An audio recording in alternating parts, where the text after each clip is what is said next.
Assalamualaikum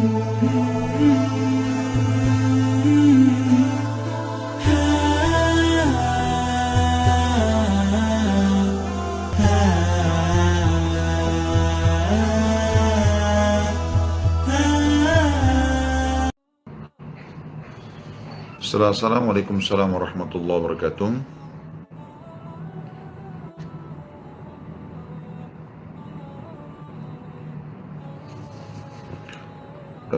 Kalau sholat sekarang di rumah, apakah pahala sama dengan pahala sholat berjamaah?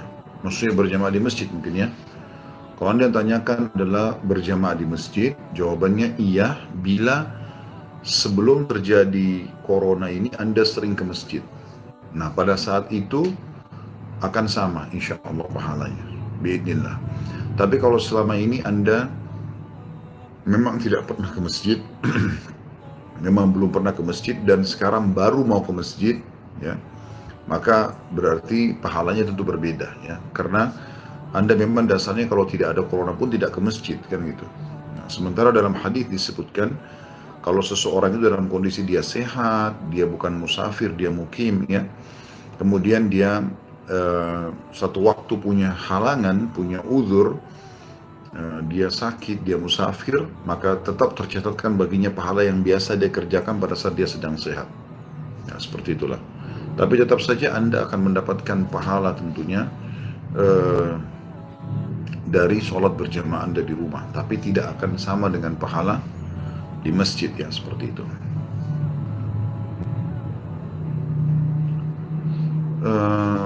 Selanjutnya pertanyaannya setelah salam, apa hukum khulu bagi istri padahal suami sudah minta maaf? Tergantung kesalahannya sebenarnya, ya. Kalau memang kesalahan yang dilakukan oleh suami ini dianggap fatal sekali, misal dia apa adanya, memang dia misalnya keluar dari koridor iman, seperti murtad, seperti berbuat kesyirikan, ya, seperti itulah, ya. Kalau itu terjadi, maka secara otomatis tentunya pastinya, ya, dipastikan itu bisa saja walaupun dia minta maaf, si istri punya hak untuk tetap melanjutkan khulu'nya, ya. Dan bagi teman-teman yang belum tahu masalah khulu ini, khulu itu dia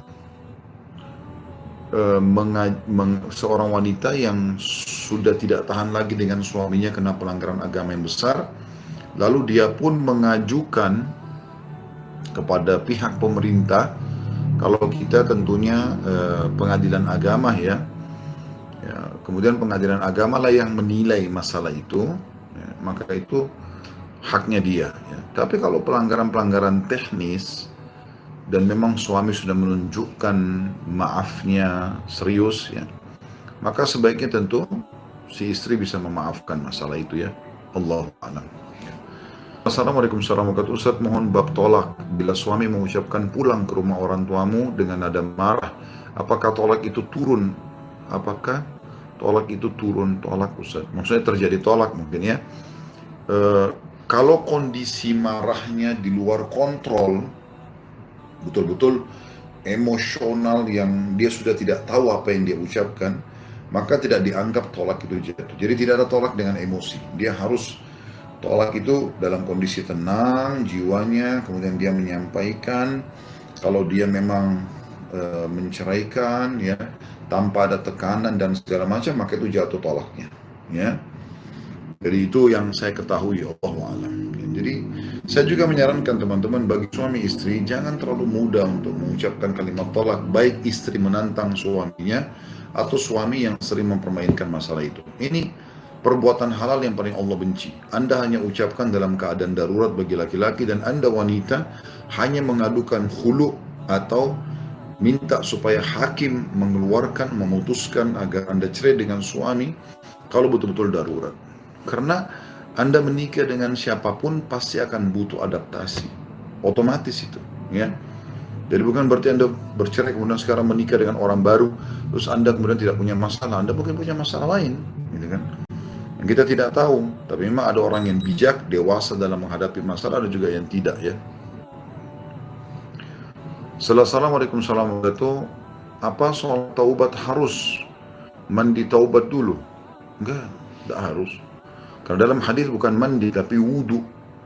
Kata baginda Nabi SAW, siapa yang berbuat dosa, kemudian dia bersuci dalam arti kata berwudu yang sempurna, lalu dia sholat 2 rakaat, kemudian dia memohon ampun, ya, istighfar kepada Allah, kecuali dibersihkan dosa-dosanya. Bagaimana hukumnya anak yang belum balik jadi imam sholat fardu? Saya termasuk berpegang pendapat boleh. Karena saya pernah baca khilaf ulama dalam masalah itu ya. Diambil dari seorang sahabat yang masih umur 7 tahun waktu itu, tapi hafalannya banyak, lalu dia menjadi imam di kaumnya, dan Nabi SAW tidak pungkiri masalah itu. Ustadz, umur saya 20 tahun, saya lagi mulai usaha bisnis makanan. Jika saya niatkan untuk bagian orang tua membuka lapangan pekerjaan untuk orang lain dan seterusnya, itu bagus sekali. Ya, saya sangat suka dengan generasi muda muslim yang semangat untuk beribadah, menjadi generasi emas Islam, semangat untuk punya prestasi-prestasi gitu ya. Bagaimana Anda membaca ilmu-ilmu pengetahuan umum, masalah bisnis, masalah ekonomi ya, masalah apa saja Anda pelajari, dan Anda kemudian menjadi tokoh-tokoh yang memiliki prestasi di situ. Dan itu ditunjukkan oleh kaum muslimin pada saat mereka berada di Spanyol. Ya, bagaimana masa kejayaan di sana itu membuat betul-betul umat Islam menjadi rujukan, ya. Dan itu harusnya kita tampil seperti itu. Sekarang kita sayangkan kebanyakan para ilmuwan, para teknologi, semuanya itu malah dikembangkan oleh orang non-muslim. Padahal sebenarnya kita orang Islam harus lebih menonjol ya. Dan perlu Anda ketahui bahwasanya hampir semua sekarang ilmu pengetahuan umum ini berkembang itu justru awalnya dari kaum muslimin. Seperti ilmu matematika dan rumusan-rumusannya diambil dari Abdul Jabbar yang akhirnya diberikan julukan dengan Al-Jabbar gitu kan. Kemudian Al-Haythami dan yang lainnya itu ya terkenal dengan ilmu kedokterannya. Kemudian juga ada Abbas ibn Akhnas yang menemukan pertama teori penerbangan ya.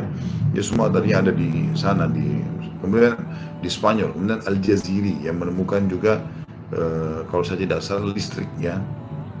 Di pertama kali, walaupun kita kenalnya Thomas Edison, tetap dalam sejarah Islam ternyata orang inilah yang mengembangkan. Dan sekian banyak ilmu pengetahuan muslim ya, atau ilmu pengetahuan alam sekarang yang dikembangkan oleh kaum muslimin.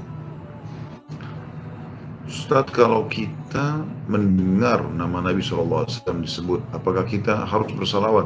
Iya, harus, bukan pilihan. Bilang SAW, kenapa rugi? Kata Nabi SAW, ragama anfum ri'in idza sami'tu dzukira inda wa lam yusallim alayya. Sungguh terhina seorang hamba yang mendengarkan namaku diucapkan di depannya lalu dia tidak bacakan salawat untuk. Bertanya, kenapa Anda tidak baca salawat? Apa masalahnya? Tidak ada susahnya. Dan juga kata Nabi SAW, man shalla alayya marratan sallallahu alaihi biha asyara. Siapa yang mengucapkan salam kepadaku sekali saja, Allah akan ucapkan salam kepadanya 10 kali. Kan luar biasa. Dan salam Allah SWT kepada kita artinya tambahan rahmat, kasih sayang, rezeki gitu kan. Saya ditanya kepada seorang syekh di dalam satu majelis di Saudi, apakah dalam satu majelis, kayak majelis ilmu sering kita bilang Nabi SAW, Nabi SAW, apakah setiap kali Nabi disebutkan kita bilang SAW atau sekali saja? Kata syekhnya, tentu sekali, tentu saja setiap kali, tentu saja setiap kali disebutkan nama beliau kamu ucapkan. Dan kenapa kau haramkan dirimu dari pahala? Allahu a'lam. Setelah salam, bagaimana menurut Ustaz terkait dengan produk-produk bank syariah yang ada saat ini, baik murabaha, deposit dan seterusnya? Ini butuh dipelajari lagi akadnya ya. Saya belum pernah secara khusus interaksi dengan akad-akad yang ada. Saya berharap teman-teman lebih kritis dalam masalah ini supaya betul-betul syari'inya murni 100% ya. Saya pribadi sekali lagi belum pernah partisipasi di situ dan belum pernah membaca akad itu ya. Mungkin teman-teman bisa kembali kepada asatidah yang lain, ya, atau para dai yang sudah menekuni bidang itu.